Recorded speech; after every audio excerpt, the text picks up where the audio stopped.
அப்பா வந்து கழுவி விடுவா. ஏய், இப்ப நீ பெரிய பையனாயிட்ட. ஏன் உனக்கு கழுவு தெரியாதா? இப்படி அரைங்குறையமா வந்து நிக்கிற. கொஞ்சம் கூட உனக்கு அசிங்கமா இல்ல? நீ தான் நல்லா வளர்ந்திருக்க. இருந்தாலும் அம்மா வேலைக்கு அனுப்பிட்டு நீ வீட்ல உட்கார்ல. அப்ப உனக்கு அசிங்கமா இல்லையா? என் டைலாக் என்கிட்ட போடுறியா? கழுவ முடியாது போடா. அப்பா அப்பா ப்ளீஸ் பா, கழுவாம விட்டா நாத்தடிக்கும்பா. இட்ஸ் ஓகே, கழுவி விடுறேன். ஐ லவ் யூ பா. ஷக்கலக்க பூம் பூம், ஷக்கலக்க பூம் பூம்.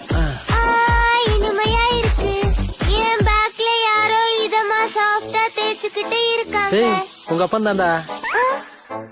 டேய் மகனே, எதுக்காகடா தினமும் அப்பாவையும் நீ கழுவி விட சொல்ற? மம்மி அழுக்கு துணியை பிரஷால தேய்க்கிற மாதிரி என் பெட்டக்ஸ் பருபருன்னு தேய்க்கிறாங்க. ரொம்ப வலிக்குதுப்பா. ஆனா நீ கழுவி விடும்போது அப்படியே சாஃப்டா ஸ்மூத்தா பார்லர்ல மசாஜ் பண்ற மாதிரி இருக்குப்பா. சொல்லணும்னா என் பெட்டக்ஸ் கழுவுறதுல நீ ஒரு சூப்பர்